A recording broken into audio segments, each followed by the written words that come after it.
All right, everybody, we are back for another episode. It's here, man. These NBA finals have been amazing. You hear the music. We are back. We're in the it's almost like we back in the Rona garage here for these NBA finals 2021, you know what I'm saying, high off the glass. You see Coach Hill throw it up. You see the logo in the back, you know what I'm saying? You know how we do. We are basketball fiends, okay? And we are here to talk basketball. We are super excited about it today. I'm glad my brother Coach Hill was able to make it. You know what I'm saying? This dude, he's got the schedule, y'all. He's favorite coaching teams and following games and doing this. So just for us to get this man in the basketball garage today, actively coaching. shit, he was a little bit. Once a coach, you're always a coach. Pretty much. But we are here. Spark that shit. Always coaching different kids you come in contact with. Day after game one, NBA Finals. Day after game five. To me, I think it's the most epic game. I know it's so much has happened in these finals so far. We had game one, which was not that spectacular. Milwaukee kept it somewhat close, but you know it ended up being a victory for Phoenix. And we had game two, our live watch party, which was amazing. You guys see it. Boom. That was it. We did our thing for that. So game two again. Milwaukee kept it close, but you know Phoenix did their thing and they held them down. But again, the series shifted and it changed once it got to Milwaukee. They did what they're supposed to do. Phoenix went on their home court. Milwaukee came in. They won on their home court. So now the series is officially starting. Are you one of the people that believe that phrase that says the final don't start until somebody wins on the road? Of course, because that's what elite teams do. Right. Elite teams win on the road. Right. Doesn't really matter about it. Shouldn't at this point home court advantage shouldn't even make a difference because these are supposed to be the best of the best. When you're the best of the best. Playing on the road don't matter. True. When you're a real team, it's really elite team. Right. And that's how it's been so far. And you know, everybody held serve until tonight. I mean, until last night, Milwaukee came into that Footprint Center, whatever they keep changing their name and stuff. What is it? They went in that Suns Arena and they gave it to them boys. I think that to me personally, that was the best game of the finals by far. And I think it was the best finals game I've seen in a couple years. I'll just go ahead and say that. I don't know. I guess the last one probably would be Cleveland, Golden State, but I think that was the best finals I've seen in a minute. You know, your thoughts? Your last finals game? That's one that you've seen in a while. No, hell no. Oh, okay. Give me one better than Anthony Davis hitting a game winner and yelling Kobe in the Kobe jerseys last year. To me, again, once you get in the shot, you're not even in the shot. You asked for a better game. That's a nail biting game. That wasn't a better game though because it didn't have the pressure of. It was bubble. It was like we said before. It was glorified intramurals. No. It was. You said that. Yeah, you said AAU. It was the equivalent. It was glorified AAU. That's all it was. That's what it was. A level. It was a few levels above that. I mean, this is what I'm saying. No fans, no travel, no adversity. Right. Like no travel. No travel. We're all on an even playing field. Mm-hmm. So what's wrong with being on an even playing field? If we're all on an even playing field, we don't have to travel. Because now we get to see who really is the best of the best.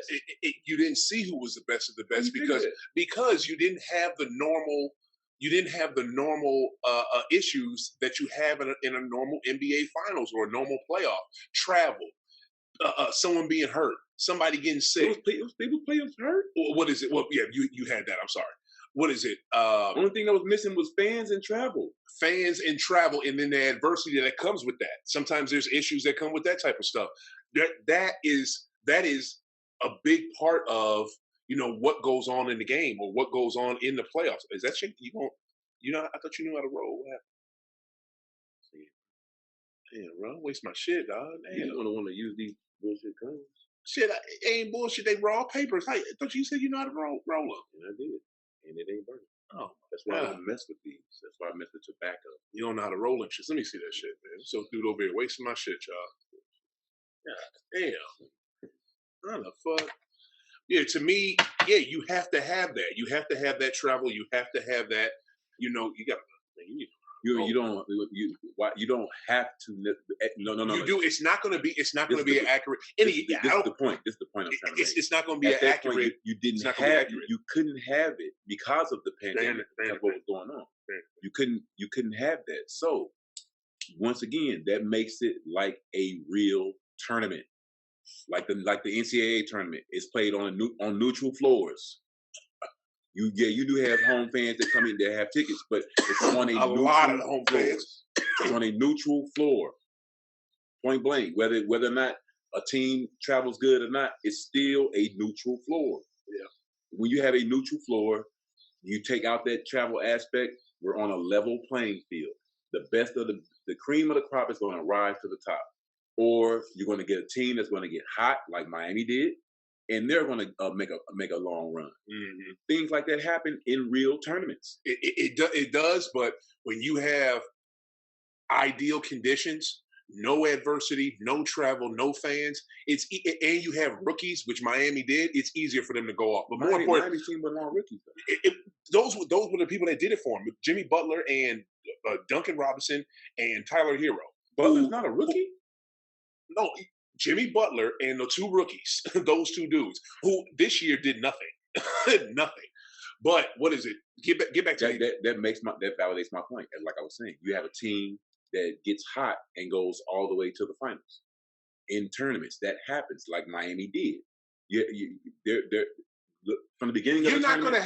From the beginning of the tournament, Miami was not a team that you would think that would have made the finals. Let's just put it like this. Do you think that same Miami team, that if they didn't have to deal with last year and they didn't have to have all those extra games and then come back and have that short rest and then start the season over, do you think that Miami team would have went to the NBA Finals this year out of the East? If they would have had a proper same exact offseason? Same exact Miami team, do you think they would have went to the finals? You saying if they would have had a proper offseason and not Yeah. They had a really good shot of going back to the finals. No, ain't no way. Especially with the East better than what they are. No, that's not true. All right, so with this game, are you finally ready to admit, because you are not hitting the shot at all? I'm not finally ready to admit what. Are you finally ready to admit what is it? How wrong you were about the Milwaukee Bucks? Are you there yet, or no? You still can't do that. They still overrated. They still not that good. They still overrated and not that good. And these motherfuckers proved you wrong every round, because I don't think you even had them. You probably didn't even have them beat Miami. They proved you wrong every round. And they're playing every round. The reason they're up 3-2 because they're playing a team that hasn't been in this deep in the playoffs before. If they would have been playing a season team, they would be going home. Okay, you know what? I'll give you that, because I think I don't think they'd be going home. But if they played a team that was more seasoned, like you said, it would be tougher for them, and it probably, I don't know, it probably would still be 3. My point being, a playoff tested team would not have lost last night. A playoff tested team doesn't lose Game 5 at home. At home, yeah. You figure out a way to win that. They know they know the extreme importance of that game. Now, I have to go out and win 2 in a row, and I got to say all this bullshit about one game at a time, and I know I got to win 2. Yeah. Here's another thing too, though. What people seem to forget: the loss of Dario Saric is a big hurt for Phoenix. It is huge. What they're asking Ayton to do by himself on them bony shoulders that he has. And dude, first off, that cat needs to get in the weight room. Like, bruh, like he needs to get some muscle on him.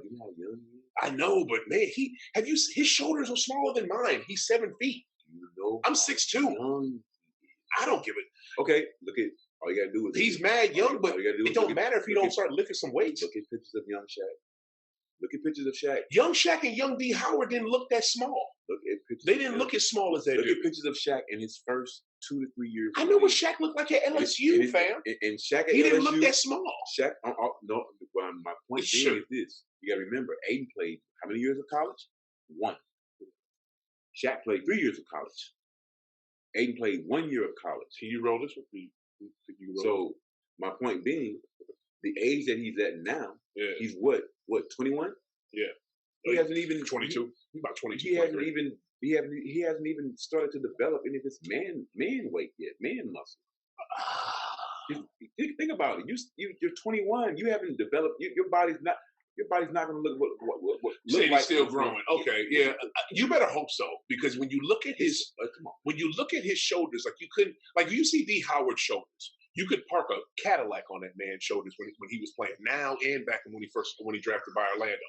You look at Ayton right now, you couldn't put a Pinto on that dude's shoulders. His shit is so skinny. When Dwight Howard first got to the league, he was big, but he wasn't as big as he was after about 6 years. That's what I'm saying. When he came into the league, the dude had shoulders you could park a fucking car on. He just did. But again, David Robinson. You don't think the loss of Dario was really hurting him, because they have no backup center, and he cannot do shit with Giannis. I don't know why you keep shitting on Giannis.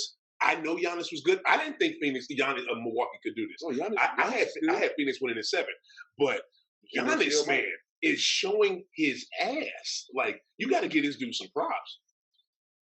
Yes, you do. Now, see, that's the thing. You do all this. He's still overrated. You never get done. He's still overrated. I'm gonna hit you with the same thing you hit me with about your dude.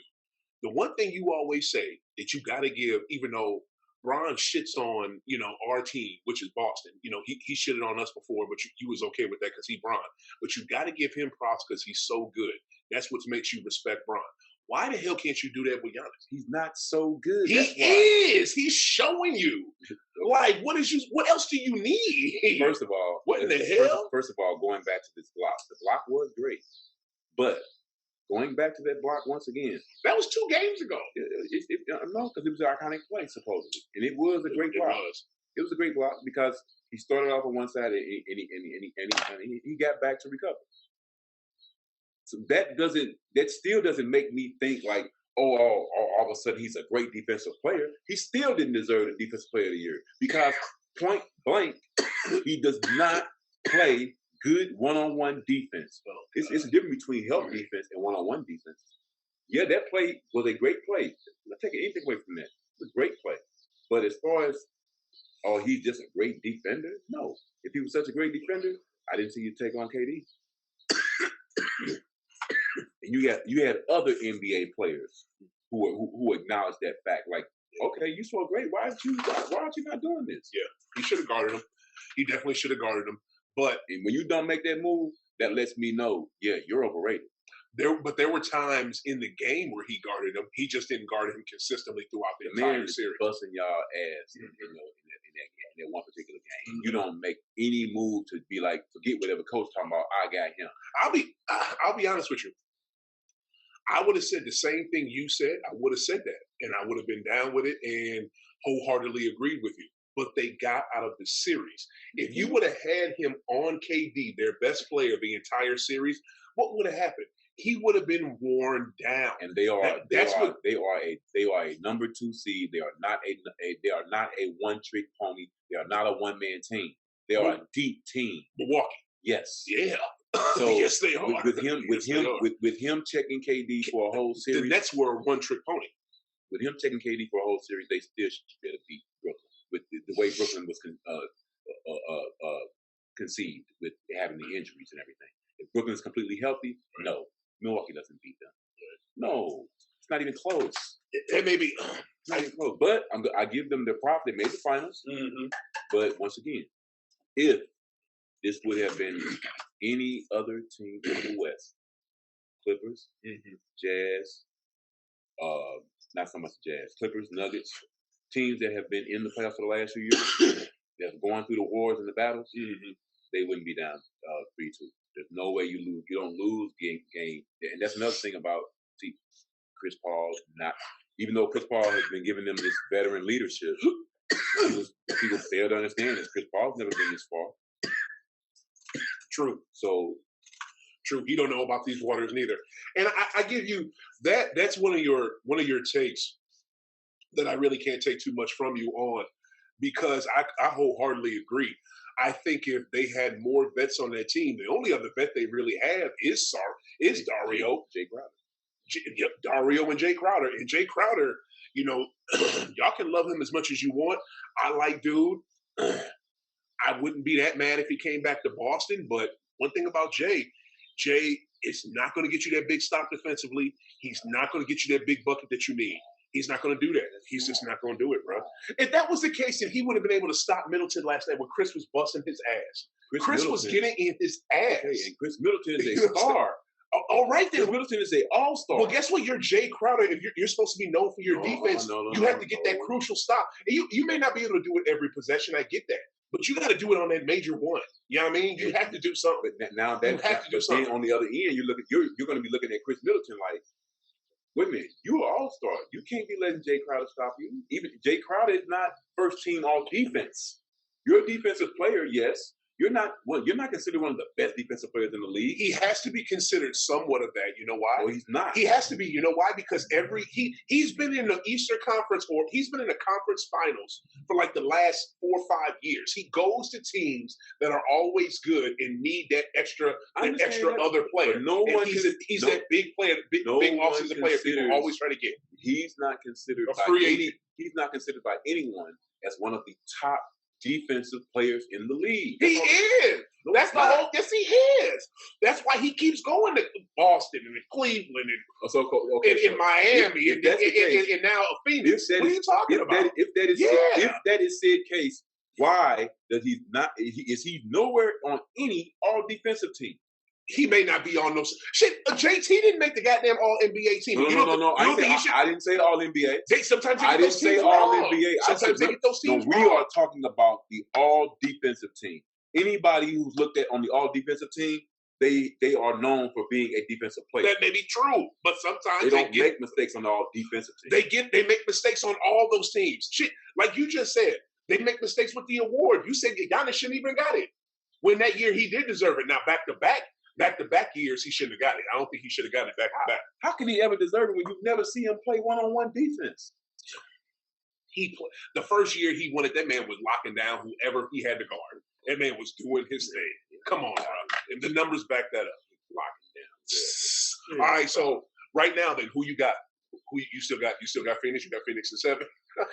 Since you had Phoenix in 4 before that shit. No, I'm not that white guy. I thought for sure you was that white dude. And shit. You had him in 5 before that? No. Yes, you did. Why would I pick a 5-game series? That's dumb. That's how much you was hating on fucking Milwaukee. I had Phoenix 6 games, but I can see Phoenix winning 2 games in a row. Okay, so you got Phoenix in 7. Yeah. I can see Phoenix winning 2 straight, just like Milwaukee just won 2 straight. Because neither one of these teams is that much more greater than the other. Right. Milwaukee is a very good team, and Phoenix is a very good team. It's just Milwaukee has more playoff experience. Let me ask you something. Since we're gonna keep it on the Milwaukee Phoenix thing because of these finals. What do you feel about your dude, your GOAT, Kareem? Who Kareem is in the top 3 greatest players ever to play in the NBA. What do you feel about him going back to Milwaukee and feeling all this love with them now because they back in the finals again, and he demanded a trade in 75. What do you think about that? You don't think nothing wrong with it? You ain't going to thinking about Clay. No, because it's like this. Even though he requested a trade, I did my duty. I brought a title in. Right. When you bring a title somewhere, right, you got carte blanche to do and say whatever you want. I can leave when I want to, and I can come back because I brought a title here. I can see if I was a bit player. I'm the reason that you have your own title. So I'm like God up in here. That's what I'm saying. That's like imagine if the Mariners would have won a title. Oh God, Ken Griffey can do whatever he wants. He can already do whatever he wants to see. He already can. They love him to see. But if they would have won a title, man. But I feel you on that. But look how much love KG gets in Boston, and he wasn't even there that long. And he wasn't the main reason he won that title. He gets love because he's KG and he won for us and he loved being a Celtic. That's why he gets that love. That's you know what I'm saying? It's different. It's not like with the Bucks in Kareem. Kareem specifically said, send me to LA or New York. I don't want to be here. And it was a reason he shitted on Milwaukee. No, and it was a real reason for that.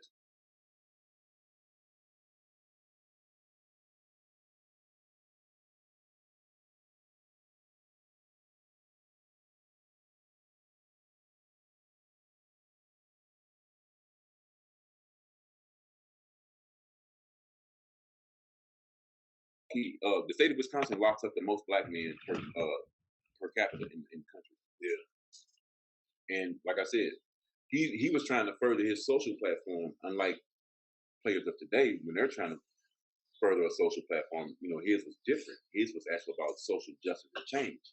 So his was like, I need to be somewhere where I'm already playing for a megaphone. And actually, New York is home. Mm-hmm. So I can. Everyone wants to play at home. Yeah, I can go home, or I can go to LA. Those are the two biggest markets for me to get my message out. Right. So it's like I don't have any problem with him, going back to Milwaukee because I'm like I said, I'm the reason you guys have a title. I just want to have a retort to what you said for being born of people that were raised in Milwaukee and went to high school in Milwaukee, were born and raised in that city. I think that line of he couldn't push his social agenda there was bullshit because Milwaukee is very similar to St. Louis, just a little smaller. Yeah, but it's talking about the mid-70s. I get it, bro. I get it. But guess what? The black population in Milwaukee was dense. It was a lot of black folks there. So that's why I don't agree with that. But if this was, let's say, media was completely different then. Media. I'm gonna tell you something like this. It's okay that like almost 50 years have passed, or almost 50 years have passed since that happened. Because I guarantee you, all the money I will have or ever have, if that happened in the 90s, if Milwaukee was good enough to get back to the finals, the NBA finals in the 90s, and be better than the Bulls, he's not getting invites from Milwaukee to come and show up and raise your hand and give you your flowers because you're too much considered a Laker. People forgot you even played for Milwaukee. All the winning he did in LA. People forgot he played for the Bucks, bro. No one forgot what his real name, forgot what his first name was, and just forgot about that part of his career. So in the 90s, this would not have happened. First of all, I don't know anyone with any basketball sense who would have forgotten that. That makes no sense. How can anyone forget? He's Kareem Abdul-Jabbar. He was Lou Alcindor. He played for the Bucks. Then he went to the Lakers. No one forgot that because his Laker career was more storied. He won 5 championships, and it was 4 championships. Who do you know? 5 championships, and it was the Lakers. No. Who do you know personally that said that could have said, I don't know nothing about Kareem in Milwaukee? That makes no sense. That's to you again. You don't look at it. You don't look at it like novice fans. People don't remember that. They just remember that yellow and purple and yellow, man. That's all they remember. That's all they remember. They don't remember that shit. I'm telling you. You can't be speaking in terms of from the casual fan standpoint. Then I'm speaking on the casual fan standpoint. I don't know nothing about Kareem in Milwaukee. All I know is that he played for the Lakers. That's bullshit. I'm speaking on not the That's the casual fan standpoint. I don't know anything about him at UCLA. How could you not? There's more casual fans out there, brother. No, it's not. No, it's not. No, it's not. I really think there are. There's more. There are. There's more. And when I say casual, to me, that's just somebody who knows the game. You casual is someone who has to know the game, doesn't know the game like you know it. Casual, not everybody knows the game like that. You know what I'm saying? Is someone who just knows surface stuff. They don't know anything deep. They just know surface things. That's what I'm saying. Like him playing for Milwaukee, so long ago after the winning from LA. That's a surface. That's under the surface. No. Because that LA, because that it's the fakers, bro. It's the LA fakers. This is what I'm saying. That's the team. That's the team that NBA. Because all the while that winning was going on in LA, all the while LA is constantly on television during the 80s. All this winning is going on. Right. They're still always chronicling Kareem's career from when he started in Milwaukee. All of those videotapes were being shown all the time. That's true. All those numbers were being stated all the time. If somebody says, I didn't know he did that or I forgot that, you just weren't even paying attention to things that were being shown to you visually. They probably weren't. Or it's people that that's casual fan that shit. are younger people that never even saw the games live like we did. Duh. That's what I'm talking about. But anyway, more importantly, his games I didn't see live. So so you cool with him going? I don't know. I just think that some fans, if it was more closer to when he left, like the 90s, like I say, like 20 years after he left, I think more people would be salty about it. But it's 50 years after, so almost 50, so they ain't tripping. What's the other thing? You're the reason for the title. When you're the reason that they have the title. Yeah. You weren't like Robin Ory. I'm not shitting on Robin Ory, but you were a bench player. You sound like you were. Others. Shit. He wasn't the main contributor. That's what I'm saying. You were one of the others, as Shaq said. Right. It's always one of the others who has to step up. Yeah. Kareem was the, as they say, straw that stirred the drink. Yeah. I'm the reason that the title is here. Yeah. No other reason. I left. Yeah. What happened? Yeah. So don't ever say anything to me in this city about me going anywhere or coming back here. Yeah. I put that title here. These are my nuts. Yeah. You know what I'm saying? Yeah, you can't say nothing to me. Well, he didn't do it by himself. He did have Big O with him. Yeah, and Big O was there before me. Yeah. And Big O didn't get it done until I stepped in the door. Did you see my rookie stats? Yeah. Look at my rookie numbers. Wait, hold on. When that was another team. Did the Milwaukee Bucks come from the Cincinnati Royals? Because that's who Big O got drafted by, was the Cincinnati Royals. No, the Bucks didn't come from the Royals. Okay. The Royals turned into the Kings. Sacramento Kings, Kansas City Kings. Kansas City, then Kansas City, Omaha. Well, Kansas City, Omaha, then Kansas City, and then Sacramento. And should be Las Vegas. Should have been Las Vegas by now. It's just dumb. Why were the Kings supposed to go to Vegas? Remember when the Maloof brothers owned the Kings? Yeah. The Kings. Oh yeah, because they were signing with Vegas. It's like why? Yeah. Why camp out in Sacramento? Yeah.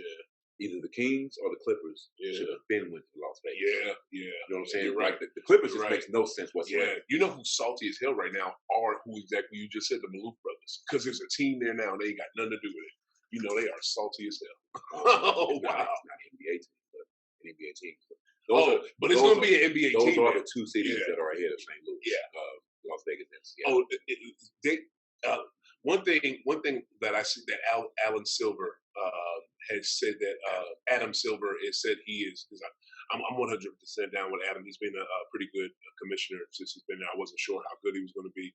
He's been pretty good, but he is 100% for gambling. So St. Louis, with us getting a team, we're definitely behind Seattle and Vegas for that to happen. Unless we got some real money. The only other city that's on par outside of those two, unfortunately, is Kansas City. Yeah. And for some strange reason, the Sprint Center is looked at as somehow better than Enterprise Center. I'm gonna tell you like this: they're the same thing. Real. But be honest with you, first off, they're not, because that arena looks beautiful. It's way more modern. Just on the outside, it's more aesthetically pleasing.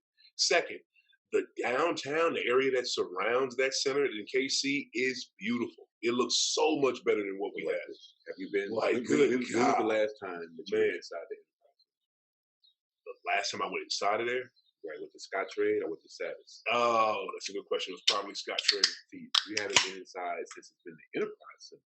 It's been revamped completely on the inside to the point where it looks like a completely different arena on the inside. Hey, I hear you. Look, I know that arena is gorgeous, and that arena can hold basketball. It does. It can definitely. It would hold an NBA team, and the NBA team would be there comfortable. I'm just saying. You want to know the difference? That's the difference. KC, it looks prettier. It just does. KC is just more of a major sports town than St. Louis, unfortunately. which doesn't make any sense. That literally makes no sense. It's been proven. That's horrible. And the only thing St. Louis can tout over Kansas City is the fact that we have a major league hockey team and you guys have a minor league hockey team. They gave them a soccer team before St. Louis. They got the Royals, they got the Chiefs. They are doing it. I can't believe you did this shit this way. The Chiefs are actually more of a representation of Kansas than Missouri. Why you say that? They have a more of a they have a huge following because it's Kansas City. Yeah.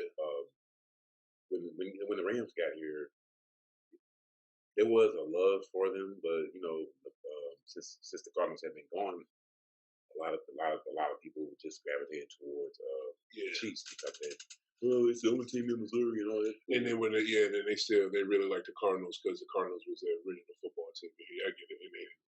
I still know some people though that went out to Arizona. It's like Cardinals my squad.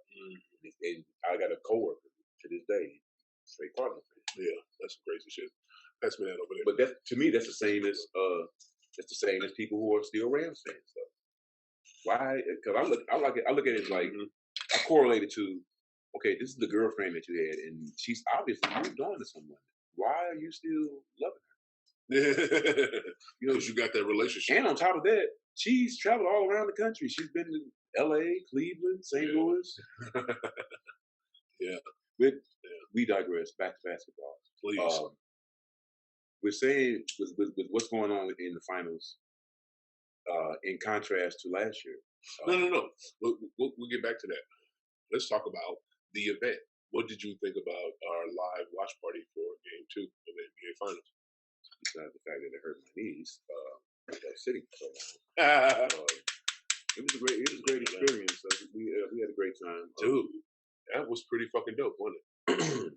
We had some people who had never really seen the show or understood the format. Yeah, there was a bunch of people like that. But it was as long as the people, the audience, had a good time, and it was a lot of interaction, a lot of competitive banter, as they say in the sports journalist field.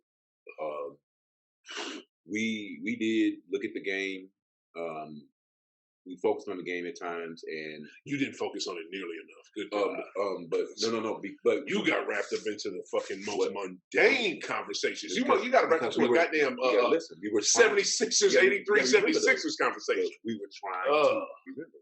We were trying to make sure that we engaged with the fans. You could do that, but why didn't you focus more on the freaking game we came to see? Because think about it. The game was flowing. Jesus. And then, but you got to remember, when it got down to crunch time, we stopped everything and we were focusing on the game. Did we not? I'm just saying.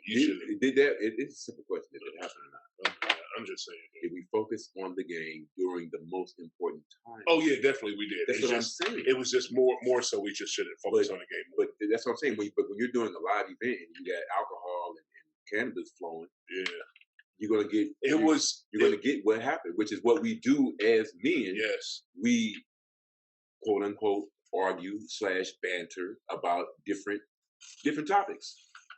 Quote unquote, like some guys do it at barbershops. This is what we do on High Off the Glass. And we actually had a chance to do it with audience members. Because just like we go back and forth, we got a chance to do it with audience members. Then we got a chance to get different perspectives from different members, and they got a chance to experience us as far as our knowledge of basketball or cannabis or whatever subject we were discussing. And like I said, just the chance to get the chance to interact with people on the platform of High Off the Glass. Right. I want to give go ahead, finish your two. Just to show them, this is how we roll and this is how we do things here, and whether or not we're doing it at the live show or if you want to invite somebody in on a Zoom, if you're doing it with us, you see what it's going to be, what it's like. Right. We have fun, we educate, we get high. Yeah. But it's about basketball, and it's about people sharing their perspectives. You know what I'm saying? And like you say, we don't we may joke around with each other, but we don't shit on nobody's opinion. Everybody's welcome to their opinion here on House of Glass. You know what I'm saying? Yeah. And that's what the people got a chance to experience while we were on the show. You know what I'm saying? And it was like that was the great part. You know, you get a chance to you asking everybody, you know, what's your squad? What's your squad? And you know, just hearing different things and different people's perspectives on it. Like the one guy who was talking about KD, and just you know different. All you know, it's because it's almost like being in the barbershop. Dude, how different conversations just spark up just like that. Exactly. You know with the quickness, it was like so many going on, and I love the way you just put it. You know, this is y'all show. You know what I'm saying? Y'all can. We want to know your opinion. We want to know what teams you like. You know what I'm saying? You know,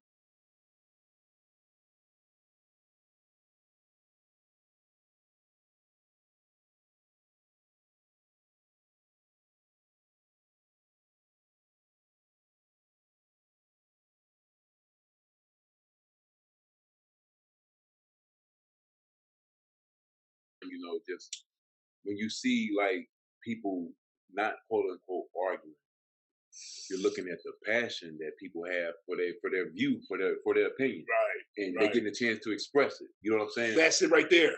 That's it. That's it right there. That was the niche. All the time you don't get a chance to express your opinion. So you know that's what it's about. That was the niche. That's why I think that's why the next one we're going to do is going to be week one of the NFL season. When the NFL season pops off, the first Sunday that we have. Actually, we need to be doing for the draft. What for the NBA draft? For the NBA draft coming up in 2 weeks. Do a live one. Okay, well that's something else. Saying, but yeah, I feel you. But I'm down. But you know that's something we should talk about off air. But I'm down with that too. But the next one I know we officially doing. It's going to be all 55. It's going to be the first Sunday of the NFL season when all the games are on. Y'all should come down there and check us out. Miss Jade, owner of All 55 on 518 Bay Street. That sister was nice enough to let us use her venue. Why wouldn't we do? Hold on, and we're gonna do that at her spot. We're gonna do it again, and just like Coach was just saying, there's a need for people that want to get their basketball takes out there. People want to get their takes out there. They want their takes to be heard. They want their takes to be felt. They want their takes to be known. They want other people to know them. And if you got a disagreement with it, what's up? Let me know how. You know what I'm saying? Come at me. People want to talk sports. You know what I'm saying? So that's what we doing at our live events. We talking basketball and cannabis foremost and forefront. But we all about sports. It's game 2 of the NBA Finals watch party, a baseball conversation, a baseball argument jumped off, y'all. And it was good. You know what I'm saying? So, you know, this is kind of what we do. I want to give a major shout out to Elite Homegrown. Zach Post, you know, held us down. St. Louis cryptocurrency. That was Future Capital. Future Capital, got to give a shout out to Future Capital, Brooks Robinson. That's his company. He is doing this thing. Worth the wait. Chef Kiki, the girl was on point. She had all her stuff together. Chef Green with me, Premier Moore, who told me the addition of, he told me this before the season started, that the addition of Drew Holiday was going to be a big difference for them. But he did not have them winning. He had the Nets knocking them out like he did. And I thought Milwaukee would give him a test. Everybody thought I was crazy just for saying that. And look what happened. It just proves that one certain player should never be compared to another player, especially with what's going on with Team USA. That's a whole nother question. But anyway, shout out to Terabis Dispensary over in Hazelwood. We love them, their support for being down with the event. Future Capital, we shot them out. We got everybody here. Got them right here on the shirt. Who else we got? We got the Grow Room over in O'Fallon. We want to give them a major shout out. Thank you to them for being involved with the event. O'Fallon, Missouri. You guys need to check them out. Really sweet people. You want to know how to? It's a grow shop, grow supply shop, also a smoke shop. You want to know how to get started. You've had questions about it. You weren't sure how to do it, what to do. Brian and Lily can get you together over at the Grow Room in O'Fallon. So you guys need to really check them out. And what is it? We had the whole thing was shot by What is it? Block Stojakovic, Bog Media Empire. This man can shoot. Wait till you see the video for that. When that comes out, that's coming out soon. That's going to look immaculate because that man, you know, he uses professional cameras, so it's going to look really great. We're excited about it. And yeah, just thank you for everybody who came out because, you know, I did not expect it to be like that. You know what I'm saying? I knew it was going to be amp, but I did not. It was like, it was uber amp. It was on a whole nother level. Like it was dope. And also shout out to Smoke 2.0's, Mr. Kirk Young, owner of that business, black-owned paper company here in St. Louis. I mean, that's the products we were using that night, and I love their cones. What about you? Yeah, you know what I'm saying? They're pretty dope to me. They're the official paper and blunt of High Off the Glass, so we got to show them some love. Go ahead. Just pretty much anticipating these next two games. Wondering what the NBA Coach of the Year is going to pull off. Because this is where coaches earn their money. He wasn't the Coach of the Year though. He was not that. That was he should have been Coach of the Year. He sure should have been. That was Tibbs. This is where coaches earn their money. That was Tibbs. You're right. That's how that was. I mean, they've been talking all this about the great job that Monty Williams has done. I'm gonna tell you like this, man. Monty Williams is a hell of a coach, and the thing that is so dope about the NBA, I'm not doubting that he's done a great job. Yeah, he's an awesome coach. This could have been you, New Orleans, if you just were patient. You know, because you had CP3 and him, but you know, y'all weren't patient enough. You couldn't put a good team around CP3. That's not why he left them, though. They fired him. That's right. Yeah, they fired him. They fucked up. So that was their fault. Way to go, New Orleans. But, you know, certain guys, sometimes they got to be the right spot. That was a good spot for him. And he had a great relationship with his star. You know what I'm saying? Nate McMillan was in Portland. Yeah, way to go, Indy. That could have been you, Indy. That could have been you, but you're stupid as shit. You know, and the guy that they let Nate McMillan, they replaced him. They let him go. Just did, because he was in over his head. And he tried to rush it. See, that's the thing that's going on with these NBA teams, man, and it's like professional sports. Win right now, and if you don't win, it's a microwave league. They want everything hurry up in a fucking hurry. They don't want to cook shit. They want to microwave every fucking thing, and that's not how you do it. That's not how you're going to win. It's looking like you said for these next two games. What are you expecting? Because I'm gonna go ahead and say what I expect. Well, what I'm expecting and what I'm wishing are two different things. Once again, I cannot have a rooting interest for either one of these teams. So, with that being said, I'm wishing that Phoenix would win these next two games, or at least one of them.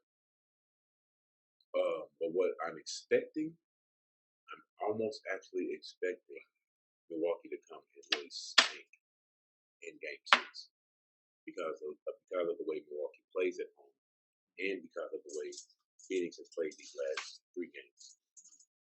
And it's almost as if writing on the wall kind of situation.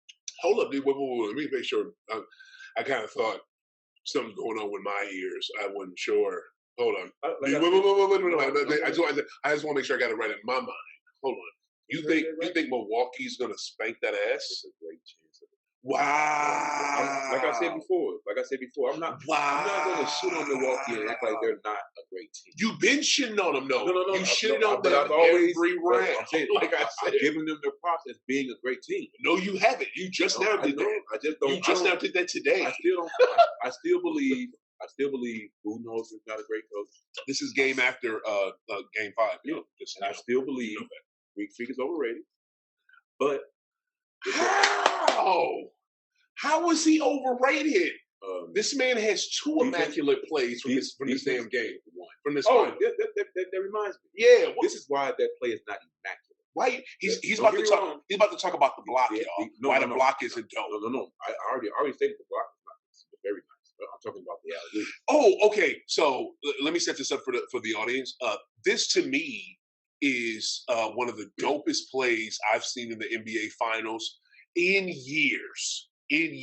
Probably since Bron's block on Iguodala in the 2016 Finals when Cleveland ended up winning that game. That alley that happened last night, that whole play was on that level. Drew Holiday literally takes the ball physically from Devin Booker. Giannis already starts running. Drew starts going. He throws a horrible ollie to fucking Giannis. Giannis catches the ball and yams it out of bounds. He's literally out of bounds. His body is behind the backboard, y'all, when he dunks this fucking ball. Dunks it. And then has a stare down at the fucking camera and anybody in his way that looked like Superman or, GOAT when he did his shit, when he annihilated everybody in the 90s. And that's back when you could fuck the opponent up when you was playing. You could literally touch them and do whatever and they didn't call nothing and you still had to get your shot off. Wow. First of all. As far as the alley-oop is concerned. He was out of bounds. No, listen. I let you say what you had to say. As far as the alley-oop is concerned, the stare down has nothing to do with it. So we take that out the play completely. It's just a punk-ass stare down that means nothing. Drew Holiday's steal is not the alley-oop. It's a steal. It's not part of it's the beginning of the complete picture, but it's a different play. It's a steal. We're talking about the alley-oop. The alley-oop, yes, it's nice, but it's a pitch dunk. If he would have hung and swung a little bit, he already had his knees up. Swing a little bit, like Shaq say, bring the knees up and bring the nuts up, then it's really iconic. What? It was a pitch dunk. Dude, the momentum he had in the pitch and the speed that his body was going, he couldn't hang on the rim. We've seen alley-oops like that before. If he would have tried to, his body was behind the backboard. So was Dr. J doing a layup. A reverse layup. He was underneath the backboard. Doc was behind it. Doc was behind it and underneath. Okay, you're right. But he was going to the other side.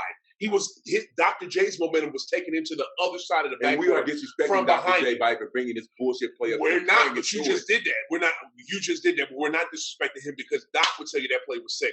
This man's momentum was pushing him away from the backboard. He couldn't get to the other side. He couldn't do what Doc did. As soon as he grabbed it, that shit was immaculate. Supposed to swing. He couldn't hang on it. He either would have ripped his fingers or fucked his head up. I kept thinking he was going to hit his head on the back of the backboard. Like that dunk was amazing. That's why you swing. So you don't. You swing so you don't hit. So you don't hit your head and you don't come down on somebody. You swing. You bring the nuts up. You don't get. That way you can't even get a tech. You got somebody up under you. Bruh, dude, that makes no sense. I don't understand how you could be so nitpicky and just that shit was sick.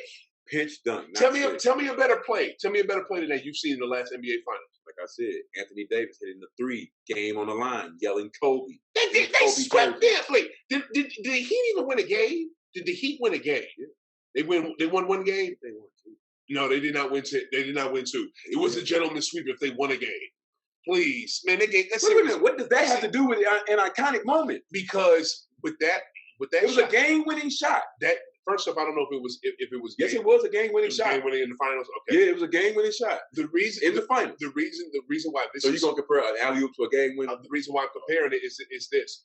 That was not a 4-4, a 2-2 tie, a series tying game. Oh my God. That was just game 3, game 4, and they was already in command of. Game, dog. What was it? Game 5? They were already in command of the series. Hold on, before we go any further. You know what I'm saying? Hold on. Which game was it? Which game was it? I got a question. Which game was it? I can't remember, but I know it was like 3 or 4. Remember?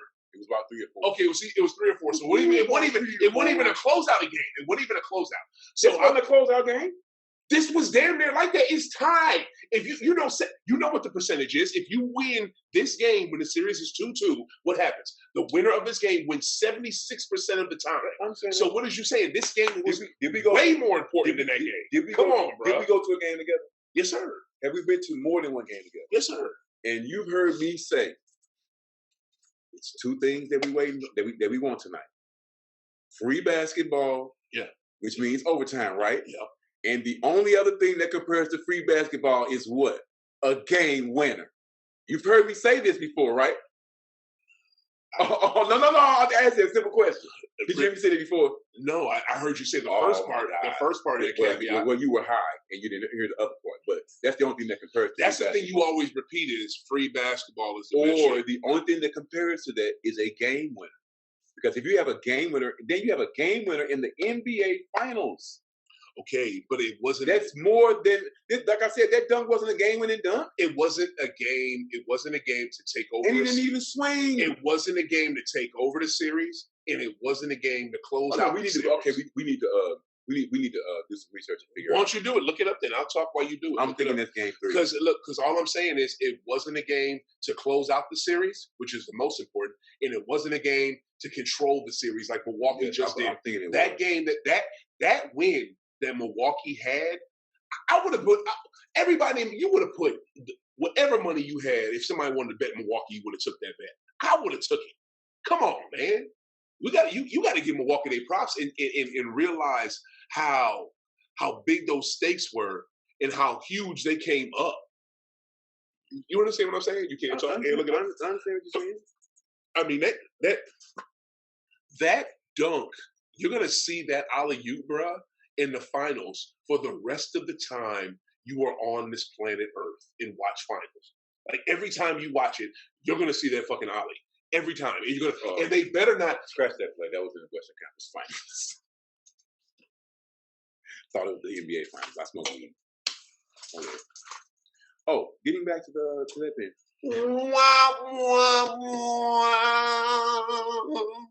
Loser. I'm using this as a clip. Scratch that. Loser. Anyway. Loser. Yeah. So don't you say a black Google? No fuck. That's why I said shit around Western Conference Finals. That's what I'm saying, bro. That ollie was the greatest finals play since bronze block of Iggy. You can't argue it. But you really can't. All I'm saying is I'm saying is okay. It was sick. I'm saying no, it wasn't. It was ridiculous. Yes, it was. It was sick. It was game changing, and they damn near won the game off it. And the thing that also adds to it is, see, over the years they're going to take the strip away. The way fucking Drew took that ball from Devin. And they did not call a foul. Devin falls on it. And what is wrong with Devin Booker? And oh my goodness, crying every goddamn possession. Every possession he has the ball and he doesn't score, and somebody's playing D on him, he's about to bitch. Like, good God. If you haven't seen that. That's what NBA scores. Oh my God, bro. Most complain about calls. Yes, especially your boy Bron. Good God. All scorers complain about calls completely. It's really becoming an epidemic in the league, though. It really is. Like every possession, it's the same. Every possession, we gotta see this now. It's been like this through time. Players have always complained about. We don't need this, bro. Every possession, though. Yes. No. Players have always complained about. It's too. It's too much. GOAT. It's too much. Not like this. Not like this, and not like Kobe, and not like Bron. He did not complain like that. All scorers complain about it. Look, I know the Magic complained. I know Larry Legend complained. I know they all complained. Reggie Miller complained. Yeah, a whole lot. Every elite scorer complained. The reason I say that is they are used to getting star treatment. They're used to getting the calls or lack thereof. So when they don't get them, it's like, wait a minute, what you doing? This is me. You're not gonna give me that call? But what Devin has to realize on the same token. They didn't call foul number 6 on you. Exactly, or 7. That motherfucker played with 7 fouls the other night. So when they don't, he played with 7 fouls. If shit, once that happens, you have to realize, that was game 4, y'all. That's the basketball guy. You know what I'm saying? So you got to step it up in some kind of way. I mean, If you're the only player in finals history with consecutive 40-point games to lose, when Game 6 comes, you got to play like a Devin Booker we've never seen before. Right. And that entails really getting after it on the defensive end. Yeah. Let me ask you this: the hate that CP3 was getting after game, what was it? After Game 4, do you think that was him playing bad or Milwaukee locking him up? Both. I think it was more so of just him playing bad. You think so? I think it was Milwaukee locking him up. Anytime you have a stretch where you have that many points and no turnovers, and then you're having a stretch where you're actually you're an elite point guard, and you're having turnovers like that, it's just ebb and flow. But that also comes with you haven't been in the finals before. Also, this is the basketball guy in my eyes. Right? You know what I'm saying? As far as just like the old adage of learning the teams that win. You have to lose to learn how to win, right? Which is what the Bucks have done. They've lost in the playoffs as a number 1 seed. They've lost in the playoffs. They've underachieved, supposedly. But that's how you become a winner. Right? It's by losing. Right? That's what the Bulls had to learn. Yeah. Any dynasty, unless you just automatically or just put together and just run, you have to go through losing. That's what the Pistons did. Yeah. You know what I'm saying? I think.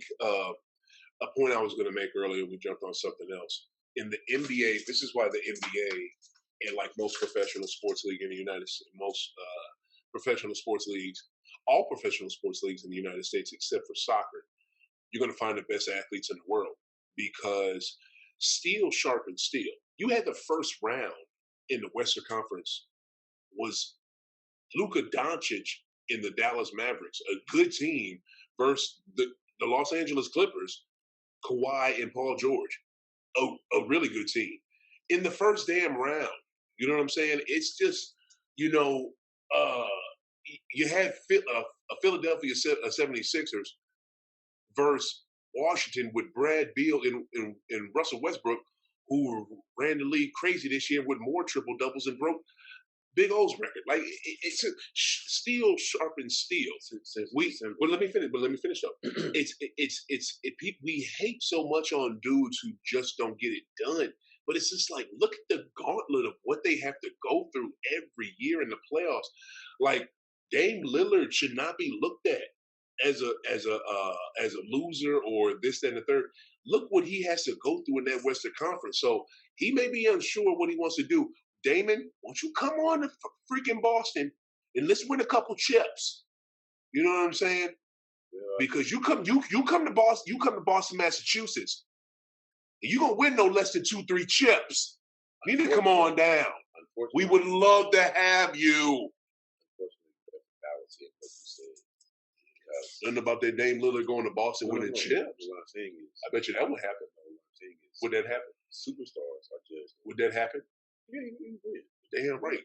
Multiple superstars are judged upon if they've won a title. Yeah. And until you win a title as a superstar, paid money, you're looked at as a loser. Yeah. That's just how it is when you're a superstar. Why don't you do that with your boy Harden, that Mr. Flop for every call? That should fall over the floor. He's looked at as a loser until he wins the title. I mean, you never say that. You just think he's the best thing since Brown. No, he's a great player. He's a great player. I don't know how great he is. Let's go back to our watch party. Let's go back to our watch party, and the question the question was posed to the public. Yeah. This wasn't my opinion. Yeah. The public was stating how much they adored James Harden's game. Hey, the people are wrong. Sometimes people are wrong. One more comment. Let's remember when we stopped everything and we said, no, we're not going to look at everything. Let's just judge that man's jumper. And it was a resounding. Oh my, that jumper is just butter. His jumper is okay. No, it's not okay. I don't even remember us having asking that question. The main question was his game. But all I'm gonna say is this. It's. I mean, he travels to get to it. But all I'm saying is this. Just show me a game. Just show me one game where shit was on the line and he did his thing. I'll wait. Okay. That's all it is. I mean, that's literally what it is. You literally just said it. Superstars are judged by winning and championships. That cat has neither. You know what I'm saying? He made it. He's been to one NBA Finals with goodness, 2 Hall of Famers, fucking Russell Westbrook and KD. So you know, you thought you could do it in Houston. That horrible style of basketball. They gave you every type of different level different type of game you wanted. In Game 6. Well, it was something with D Howard too. When D Howard down there, it was something with Russell. When Russell was down there too, they were the number 1 seed. Fuck out of here. They were the number 1 seed. Did Chris Paul get hurt in the playoffs? I don't give a shit. So Chris Paul. You know what happened when Kawhi Leonard got hurt in the playoffs? Paul George balled even better. He balled his ass off, and he told everybody, "Kiss my ass." I know how to play in the playoffs. Did they win? He did the best he could do. What did Harden do? What did Harden do? What did Harden do though? Just miss all threes. That's all he did. Just miss all threes. That was the Western Conference Finals. You making it like that happened in the first round of the playoffs. But at least have a good game, or at least go down with the ship. Who they having? He played like trash in that game. Who they having against? It was Golden State, wasn't it? Were they the future champions? Oh, weren't they up on them 3-2? Weren't they up on them in that series? No. I think they were. Yes, they were. They were up on them. Yeah, they were up on them. And CP3 gets hurt. Come on, man. And Klay Thompson saved it. All I'm saying, no. I'm not. All I'm saying is point blank. That's how superstars get judged. Yeah. You just like from 1985 to 1990. A certain player did a lot of losing. Everybody talks about that, man. You cannot. Everybody knows about his losing, and you love bringing it up. No, all I'm saying is, he had. It's hard to win when you're by yourself. No, stop. You're by yourself. Don't do that. You didn't have You had Dan Corzine, man. Don't do that. Dan Corzine and a Charles Oakley who could not score. No. You had a Charles Oakley who couldn't score. No. Sam Vincent. Name somebody else from them motherfucking teams. Bro, man, come on, man. Tell me this. Stop it, dog. Stop it. What difference between He had nobody. Between 85 and 1990? Between 85 and 1990, outside of the Defensive Player of the Year and the MVPs, what is the difference between Michael Jordan's career and Dominique's career? Just between the years 85 to 90. What is the difference between their careers? Slam dunk championship. No. Outside of those individual, I said take away the Defensive Player of the Year, take away the MVPs, take away the dunk contest. From 85 to 90. From 85 to 90, is there any difference in the career of Michael Jordan and Dominique Wilkins?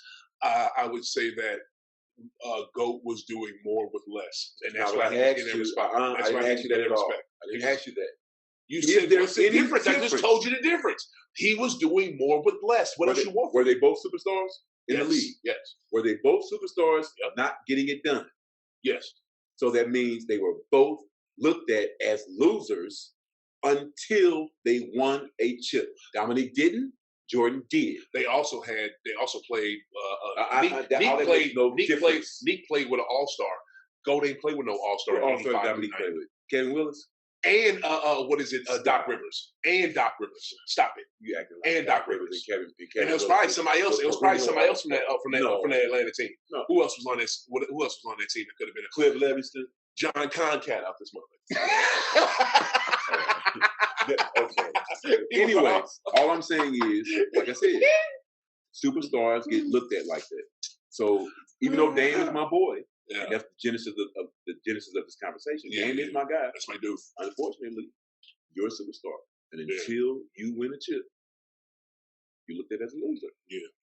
But to me, he's not a loser, and I just wish he'd come to Boston, because if he came to Boston, we would win about 2-3 in a row. Charles Barkley, easy. He takes it on the chin from Shaq every episode because he has no chips. Yeah, he has to. He can't. He's gonna have to take. Karl Malone, great player. No chips. John Stockton, great player, no chips. Losers. But you know what though? You know what? You kind of use that chip thing for your. We have all the numbers you want. When it's convenient for you. No, I digress. Who's not? Who am I saying that doesn't have a chip is not a loser?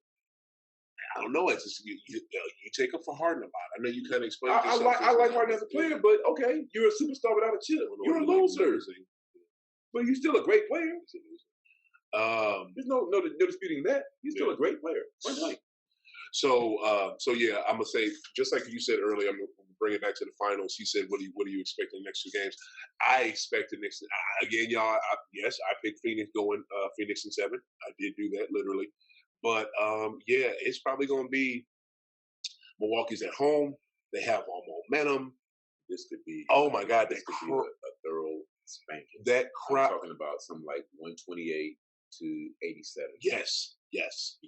They could take them out of this game. You're talking real about, fucking fast. You're talking about a young team, real fucking fast, and losing their confidence. Yes, within the game. Yes, they're gonna. This would have to be either. This way, they would have to keep this as a nail biter, or Milwaukee's gonna just run through. And the thing that the main person, because to me, right, I've been saying this whole playoff because it's been basically true. CP3 has made them better and has gotten to this level, but I think they could win without him. I think they could win with him being out there. But if Book and Ayton are going, it's hard to stop. You know what I'm saying? If them cats they can't win without CP3. I think they can. I think if Book and Ayton are going, I think that they're going to, you can't stop them.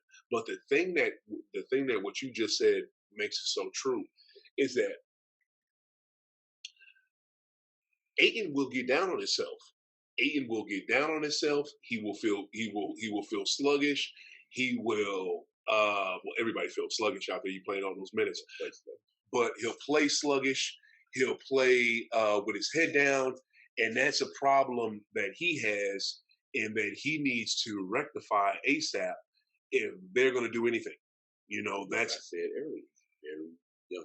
Yeah, he's been in the league 3 years. Yeah, he's still a very young man. Right. That needs to happen with him. But on the opposite, though, Book is different. Book is Kobe go. He is go. It don't matter if he's missed 15 in a row. He's still gonna go for the next. That's what he's supposed to do. The next 20. So that's the difference. But if Ayton is not feeling it and not going, yeah, you're right. They can get blown out real quick. So I really look for Milwaukee to go ahead and close this on out. And because and another thing that's true. I feel like if Phoenix had a few more vets on their team to go with Jay, and if they had a damn backup center for poor Ayton, they could push this thing to a 7, and they could probably win it.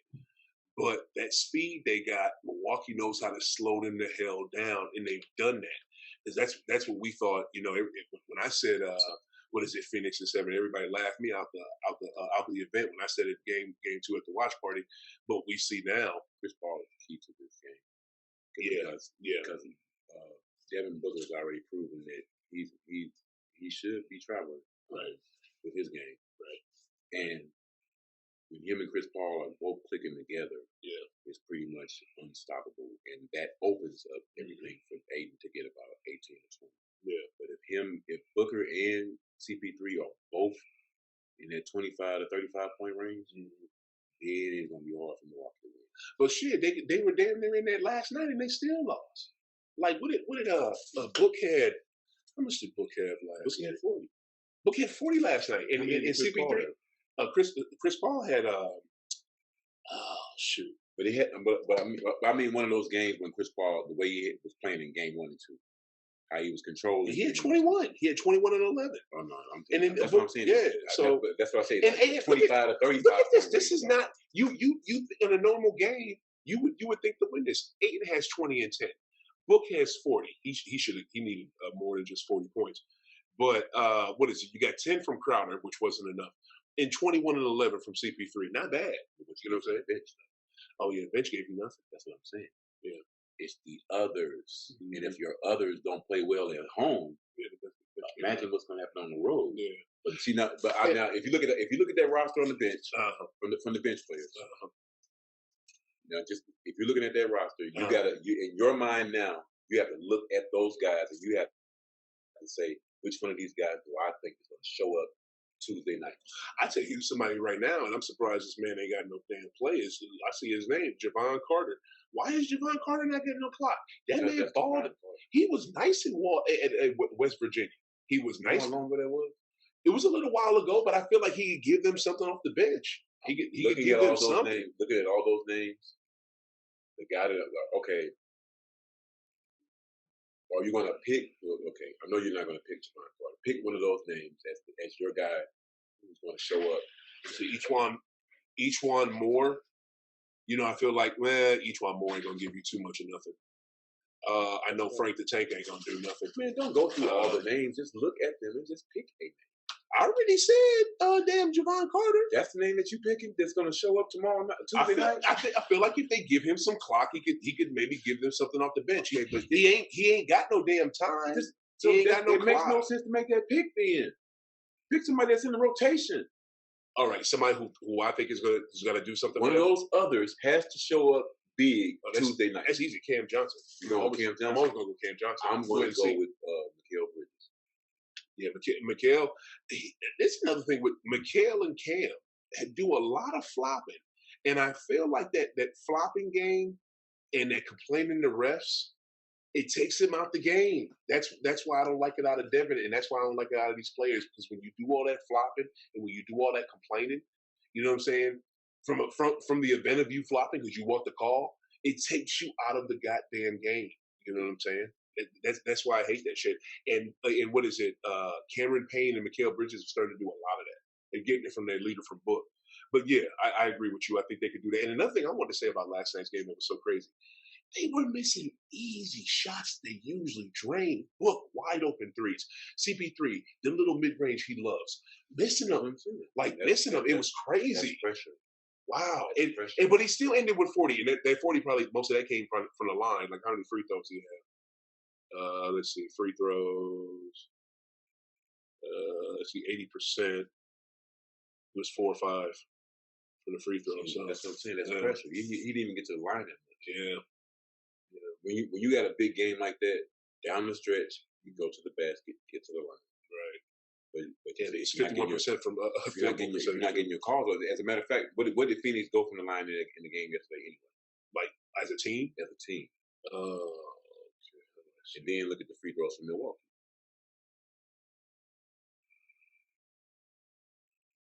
I don't know how. Here we go. As a team, free throws, they were 10 for 11.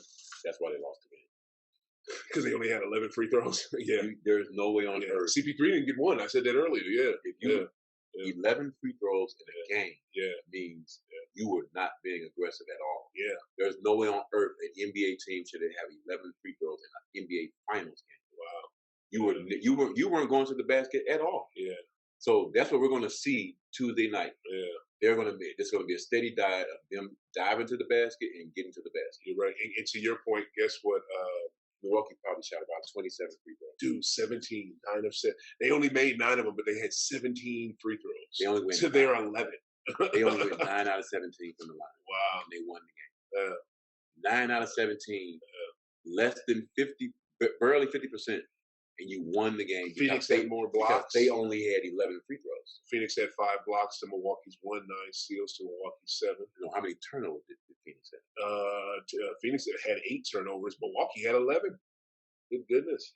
11 turnovers, but wow. Phoenix didn't go to the line. Yeah. If you don't go to the line in the league, that's why you see guys complaining so much. If you don't make it to the line, you can't win. Yeah, it's true. That's why you got to sell calls. You got to quote unquote flop. You got to get to the line and get these free baskets. I get that.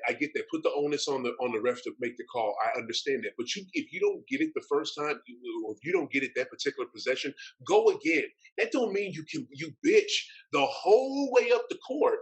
Don't play defense, and then your man fucks around and scores, or your man makes a crucial pass and it gets an ollie, or the other team gets 2 points. You know what I'm saying? What's more important? Keeping them from scoring, or you bitching about a call you ain't get? Like, they're getting extreme with it. But all right, man. What else is we about to? Yeah. So Phoenix. Wow. I'm so glad I did not put money on Phoenix because I sure was going to bet on them, and people wanted to bet me, but I had Phoenix as well. So before we go, on another note, Lost versus Dipset. I feel sorry for the Dipset. People know that it's real rappers. He said real rappers. Like Charles P says, your favorite rapper's favorite rapper. Wow. Yeah, LOX will eat that ass up. Like, man, sorry, diplomats. Y'all kind of in trouble with that one. But yeah, man, yo, I think this was a good episode. You know what I'm saying? Yeah, I think, oh, before we dip, gotta talk about this. This is some bud that what was it, for the last like 2 months I've been helping my boy grow because he was out of town, and I wanted you to smell it, peep it, and listen to the spark some before we got out of here. It's nice. As my boy Ryan Burgundy would say, it's very pungent smell. Well, damn, pungent as in funky, like nasty. Describe the smell. He said pungent aroma. It has a like when I say pungent, I mean immediately upon getting the whiff of it. It grabs it on the inside. You can smell it. It has a not a piney smell, but like a sour smell. Would this be like a strain of diesel? That is velvet red. Yep, velvet red is the name of it. Make sure I got the name right. Yep, velvet red. Where my parents come from? My asshole boy. This is shout out to the movie The Great Debaters. Oh, that is a good movie. If you've never seen that movie, that is a treasured movie, and it will make you cry if you're emotional. And I'm an emotional person. I'm not ashamed to say it. You cry on movies?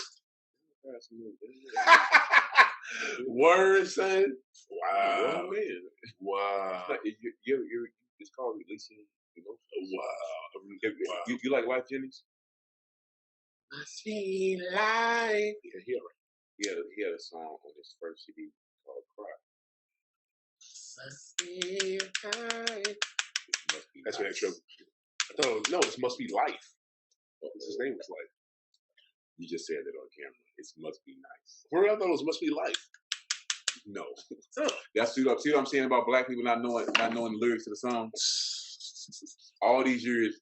The song been out for over 20 years almost. At least 20. And he been saying it wrong all the time. No, he ain't been out 20.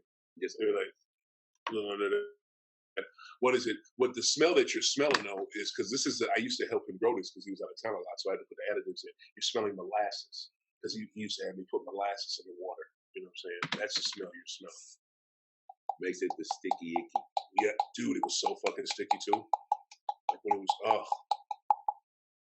get some of this. See, these are the kind of things you have also on the Learn Something podcast today. Just saying. It's about learning and sharing information here on How to Glass, always, especially when it comes to cannabis. Like we said from the beginning, still working on this campaign, this lifelong campaign to make cannabis completely legal, for real, nationwide, to get rid of the stigma of this crazy nonsense. Thank you. Marijuana is this and that, and but hate on a plant that heals people. What the hell? But tell them about what's Learn Something, man. Tell them about that. The Learn Something podcast with Daniel Hill is my personal podcast, and it's just about. It's a dope little podcast. Y'all need to check it out. It's about learning and sharing information. First and foremost among men, and secondly, just among people, period. I'm a big purveyor, as we both know, of education and just learning and what it takes to learn, as far as just with us being journalists, knowing how to do your proper research, being able to be corrected on things, and knowing if your information is not correct. I try my hardest to not share information that I haven't verified or validated, because I don't like anything to be inconsistent when it comes to something that's worth being shared. Because you don't want to be leading someone in the wrong direction. You don't want to, someone to come back. You told me X, Y, and Z, and it wasn't like that. Oh, you mean like you with AD hitting a big time No, shots? I mean about real life. Well, that too, something like that. But just any like real issue, something that we're discussing. You don't want to be erroneous when you're talking about things like Dogecoin or something. True. You want to be really on point, and because when it's that kind of information that you're sharing, that's something that's very important when it comes to our community, and And because for years, that's how things have been kept. When you keep things from a people or a person or a culture, that's a way to hold them down. You know what I'm saying? Yeah. It's like you're showing right there on the screen. The number of people who knows that cannabis heals, yet the government steadily pushes this agenda, knowing that this works, but they want to feed you pills and other prescription medications because they don't want you to know the real information. That's why we have the Learn Something podcast with Daniel Hill, because it is.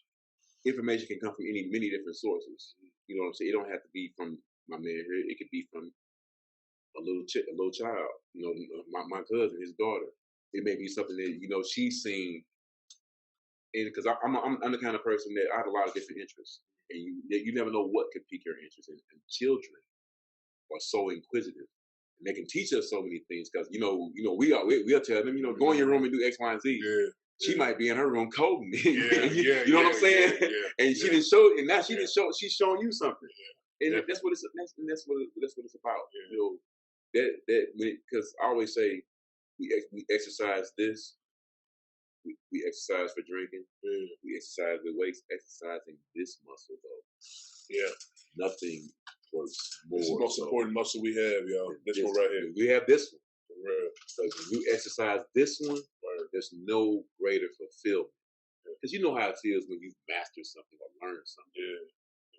But when you like they say 10,000 hours, you master something. Yeah. But it could be as small as playing a video game. Right. And you know how we used to you had to learn codes. Yeah.